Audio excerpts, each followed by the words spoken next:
Hey, so I figured I'd do a quick little review, kind of an unboxing, but I actually have already shot this gun of the CZ P09 F Nocturne. And no, I did not pay $0 for it.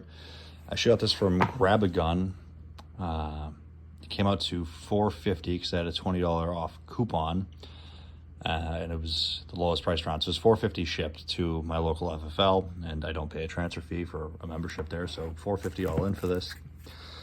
This is kind of CZ's new version of the P09, which I really like. The F stands for the full size. The C is the compact, which actually replaced the P07. It comes with two 19-round magazines as standard, which I actually love that they're flush-fitting 19-round mags.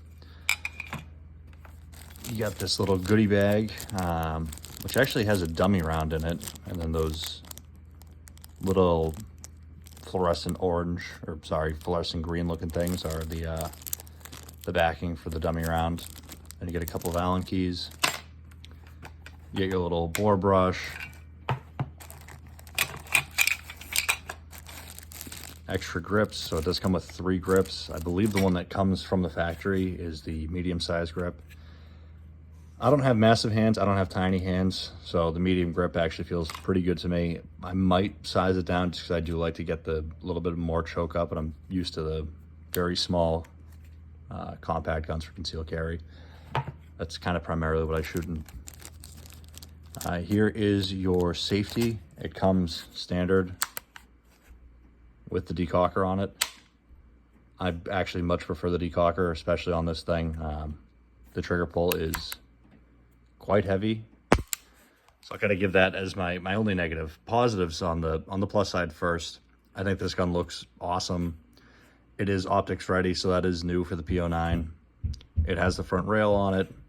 We got 19 rounds standard capacity. I love this grip texture. Sorry, you can see the dog back there. Absolutely love the grip texture. I forget what people are referring to this as, but it is gripped up here, so kind of where you want your finger to be resting, to be off the trigger. Almost like a little reminder of where you should be putting your finger. Yeah, one of the big negatives about this is the trigger, and everybody does talk about it. In regular double action, hammer all the way down, so if you just threw the mag in there fully loaded and you want to pull this trigger, I mean, it's not going to go off ever by accident. It'd be extremely difficult to do that. And then say we go single mode, you'd think that this would be a ultralight trigger. It really is not. It's weird. It's almost as if there's 2 walls in this thing. So you pull the trigger back, and I'll do the best to demonstrate this that I can. You pull the trigger back, and like right here, you kind of see that it's almost like hitting a wall there. But then you go even further, and now you're hitting kind of the second wall. And that's where it actually ends up going off. So let's show that again. Kind of like first wall right here, but then you have to go further back from that wall quite a bit. So I'd say that that's really the only downside. I mean, for a $450 gun, it's not bad.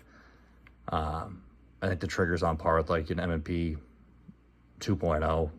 I have a few M&Ps at this point, 4 of them. So I'd say it's kind of on par with that. These sights too, I think are actually really good for just the 3-dot sight. They are not like Trijicon night sights, but they do have a luminescent paint. So if you leave this out in the sun for a while, these will glow in the dark, and they do actually hold the glow for a long time. But you do have to, obviously expose them to the light first. But yeah, overall I'd give this gun like an 8.5 out of 10 if I was going to do it on a 10-point scale rating. I do really like it. I'm not going into a crazy in-depth review here, just kind of a general first impressions. I shot 150 rounds out of this thing yesterday when I first picked it up. So picked up straight from my FFL, which is also a gun range. Shot 150 rounds of 115 Blazer, which is just kind of cheap shit range trash. It ran absolutely perfect. No issues, no hang-ups, nothing weird. Mags ran great. So I can't really complain too much about it on that regard. I do love the squared off trigger guard. I think those look really cool. And yeah, I mean, just the overall looks of this, I think, is fantastic. There are models with the threaded barrel. suppressor ready models. I don't actually have a suppressor at this point. I have a few guns that are suppressor ready.